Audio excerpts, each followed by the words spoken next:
Okay, welcome everybody to a new episode of 20 Minutes with Roy. This week we have special guest from Germany, the longest sitting guy in the Vuelta team, I think, Nikias Arndt. Hey Roy. Welcome, Niki. How are you, man? Oh wait, I totally forgot the concept. We first have to start the 20 minutes. Never forget the concept, huh? That's true. Question, how are you? Yeah, I'm doing fine. Long time at home now, but soon our season will start. Training camp is coming up, so a long period at home was also nice. I did enjoy it, but I'm also happy that the normal cycling life will restart soon.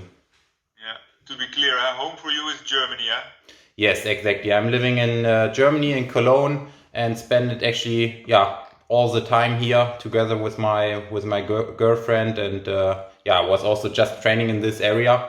But luckily we were allowed to train outside, and also mostly we had good weather. So yeah.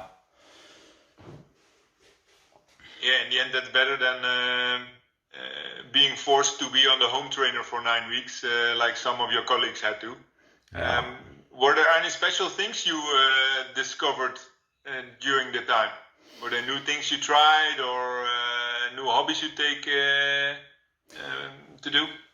I would not say that I tried something new, but at the end you had some more time for your hobbies. I do like to cook actually, so I was actually very busy always in my kitchen, and I also took more time for it because you had not so much to do. You had more time during the day because you were also not allowed to visit friends or things like that.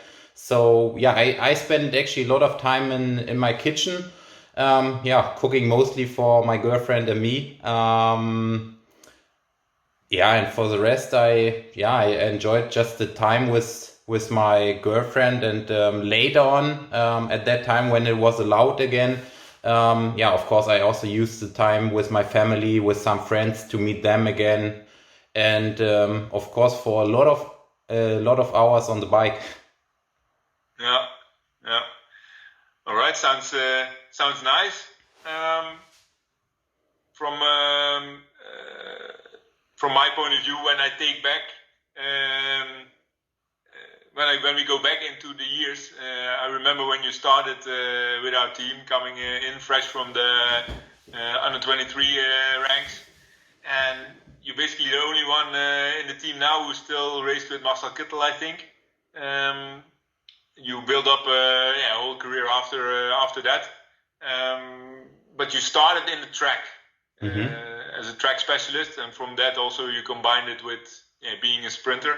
How was that actually to leave that behind you, the track cycling, and make the move to the road? Yeah, it was not that easy, I have to say. I mean, I always loved to race on the track, and I spent a lot of time there. But for me, it was also a big opportunity when this team, at that time it was Argos Shimano, when they offered me a pro contract. I also saw it as a big opportunity, and then in the beginning we were looking into it a little bit. Can we combine it, or should we focus more on the road? And actually, together with the team, with my old trainer, and at the end also myself, we decided that it's maybe better to really focus on the road, and I think it was a good decision.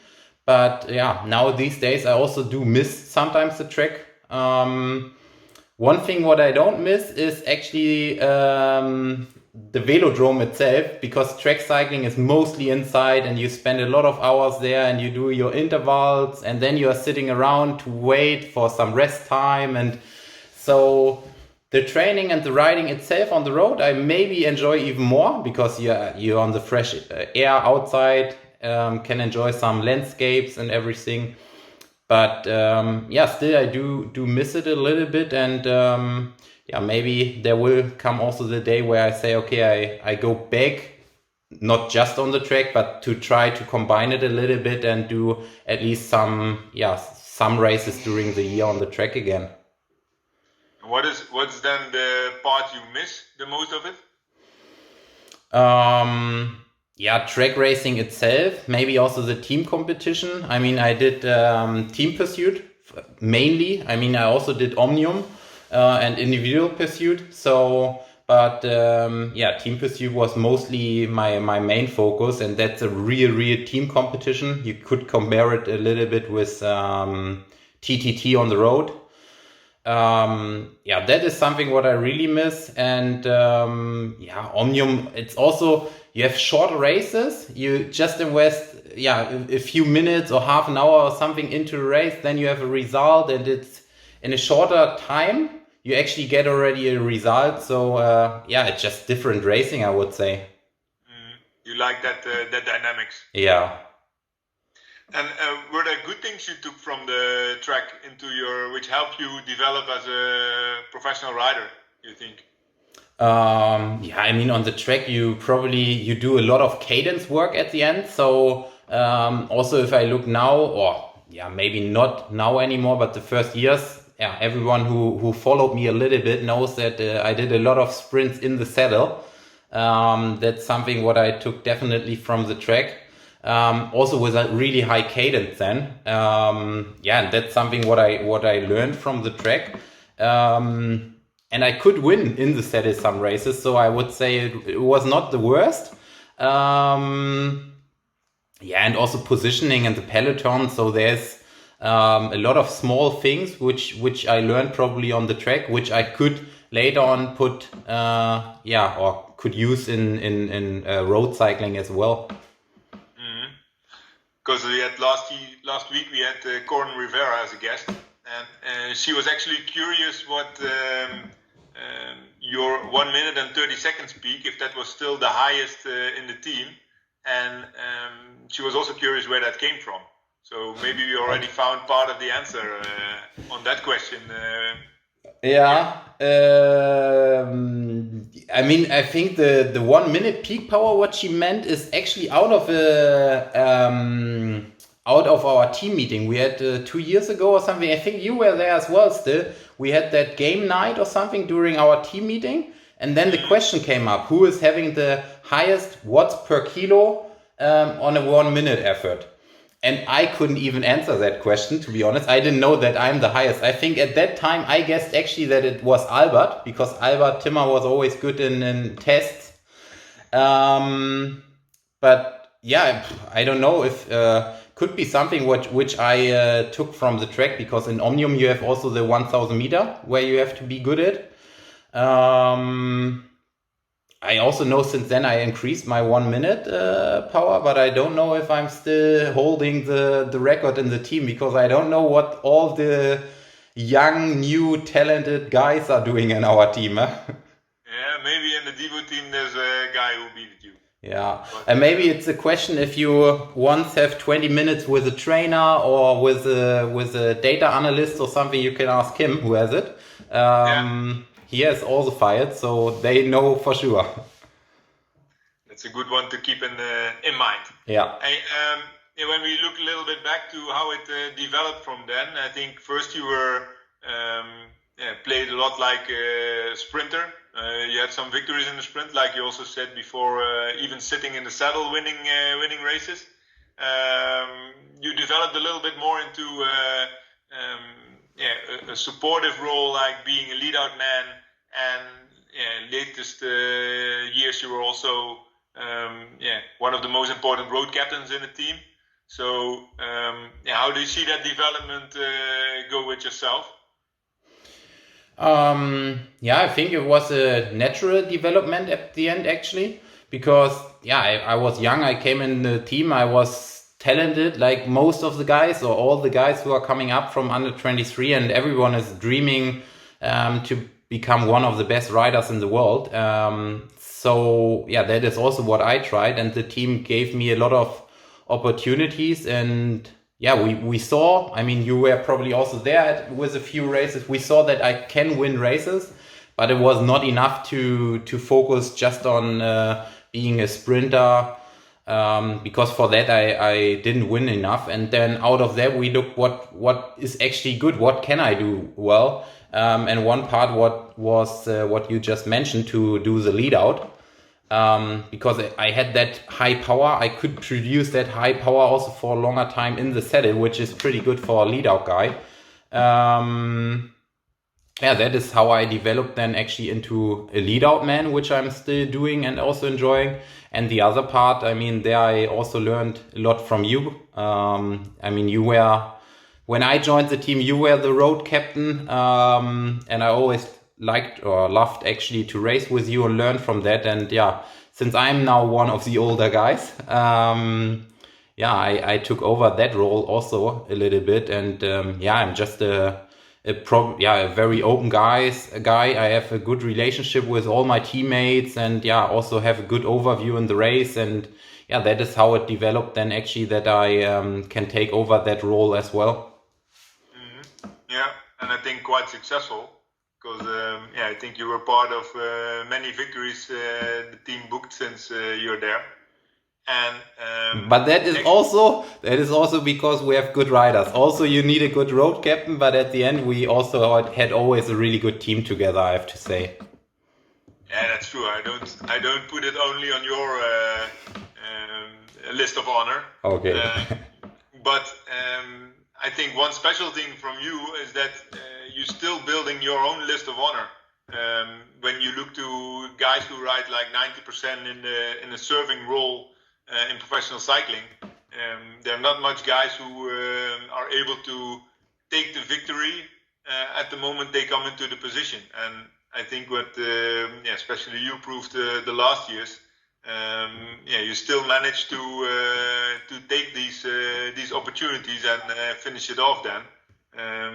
Thinking about winning the Vuelta stage last year, Cadel Evans road race, but not forget to mention the stage victories you had in the Giro already and in the Dauphiné. So in the end, it's already quite an impressive list that you have on your account. How do you manage to keep that focus and keep doing both things at a really high level? Difficult one. At the end, I think for me it's always an honor actually if I get the chance again, because what I mentioned, everyone in the team and also our sport directors and trainer, they know that I have actually the capability of winning races, but to pick that race where I can win it's really hard to pick, and to give me at all the races a chance is also the past years showed that is also not good, because for that I'm not winning enough. So it's very little that I get these chances. But for me, it's then, okay, today I get the chance. And if I have the chance, then I put all my passion, all my motivation in that chance to actually take it. Because, there are maybe in a year, I would say 2-3 chances, which I get. And you have to use at least one, I would say. Otherwise, you will get less and less chances. And most of the time, I also have to say, with all these victories, I had great team support. So then I also, when I'm sprinting for the win, I always keep in mind, okay, now, or a good example is maybe also Tour de France 2017, where I just finished second, but it was a perfect stage for Bling as well. And Bling just said, no, today I don't want to go for the breakaway. Niki, you can win that day, go for it. And I had such a good support, and also you were there as well in 2017, exactly. The moment when the breakaway went, Warren supported me that much to come over the climb in the front that I can actually make it, and that is pushing you. That was also what always kept me really motivated. And if I get in that position that I can go for the win, I just put all these things together and try to finish it off. Yeah, but I remember also even that day, I think Boris van Hagen won then, and you were second.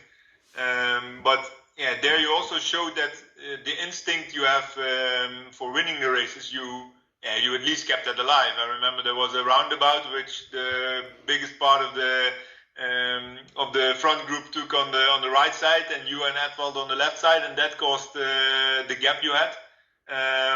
That's something that you saw happening. And to keep that instinct alive, I think that's something special if you were able to do that. But But that is, if you don't want to hide, if you don't want to tell the secrets what you do to do it, it's also fine. Yeah, but it's also something what you need at the end in the lead out. I mean, you did also a lot of lead outs still with John, with Marcel, together with Tom Velas, and you need that little instinct for small gaps, for the moment when you can actually launch an attack, or also wait for the moment in the sprint. I mean, the Giro win last year was out of a group, but at the end in a sprint. So also there, you just have to stay calm, follow the right wheels, and that's also a little bit feeling what you need. And somehow once a year or something. You come in the position yourself then. Yeah. Yeah. Nice. Hey, this week the lineup for the Tour de France was announced, and of course you were in it again. Now main goal is to go for stage wins, also with a sprinter, Kees Bol in this case. It's one of the few sprinters that you worked with. Actually, in your career with the team, what I was already telling, from Marcel Kittel, John Deenkoop, Michael Matthews, Max Walscheid, now Kees, and probably also the others that I forget. How is it to connect time after time with a different sprinter? Can you take us through that process? How does that go? At the end, you just need a good relationship, and the best is if you spend a lot of time together and get to know each other, because at the end in the lead out, it's important that you as a lead out guy think actually like the sprinter, and that the sprinter is just trusting your instinct, that you always stick together. And I think the best lead outs which we did as a team, or where I was maybe also involved, was always after a period where I spent a lot of time with a sprinter together. In the winter, for example, Kees was also part of our sprint group, also part of the classic group. We spent a lot of time together. So I think I'm well prepared for it. We know each other very well. Kees is also a guy who's honest, who's also saying what he thinks. And that makes it already much easier. So I think with him you can make a really good plan. And I mean, if some guys saw already sprints of Kees, he has so much power. So if we can make a good lead out, place him in a good position, that he has just a free wheel and finds the moment to start, then I think and I hope we will see some really, really nice sprints from our lead out together with Kees as a sprinter then in the Tour. Mm-hmm. Yeah, I hope so as well. I remember for example, 2017, when also Michael Matthews won 2 stages where you were also really important. I remember you doing with Michael then an altitude camp before. Is that then making in a process like that, making a difference, or is it more doing races together and learn from every sprint that you do together? I would say it's both. 2017 is a good example. That was also the idea of the team, that we spent there a lot of time, and it was a beautiful training camp with Bling. Both him and me, we both enjoyed the time really a lot. And there we got to know each other so well that also afterwards we started with Tour de Suisse, and I would say that him and me, we did there already such a nice race that I think 1 year before it was the Tour stage also finishing in Bern. In Bern, exactly, yes. And also there we just stayed together. He trusted that it was a small climb before the finish line. He knew I'm on his wheel, and just on top we swap again. I go in front of him and he trusted me. And that was the first time that he won then, or that we won together. Also the team before supported super good, but yeah, you saw just the trust was there, and we know where to be. And at the end, I think you need the training camp to spend time to get to know each other. And then you also need the practice in races. So without racing, you will never make it, or you will never do a good lead out if you just try it or train it in training. Yeah, that's also my idea.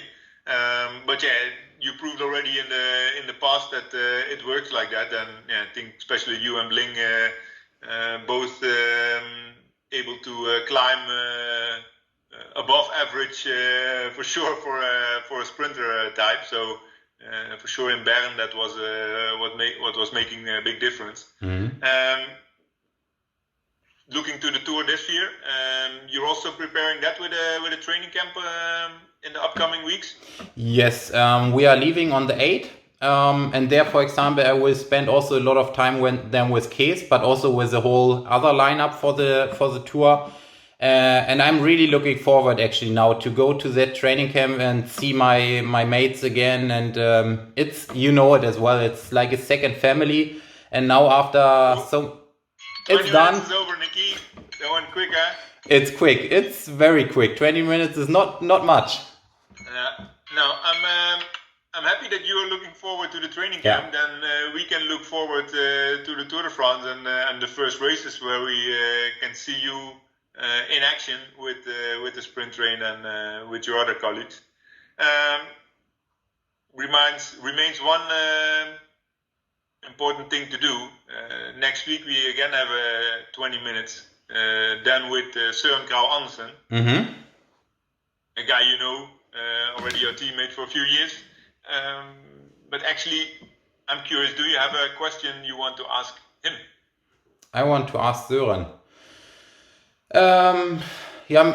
Maybe I know that he likes to fish. Maybe I'm curious if he used the time now during Corona to go fishing, and what was his biggest catch? Yeah, what his biggest catch was that I'm also curious about. Let's find it out. Then look again next week to 20 Minutes with Roy. So Nikki, next week tune in. You're on training camp and you watch the show. I will. Roy, thank you very much. Have a good day.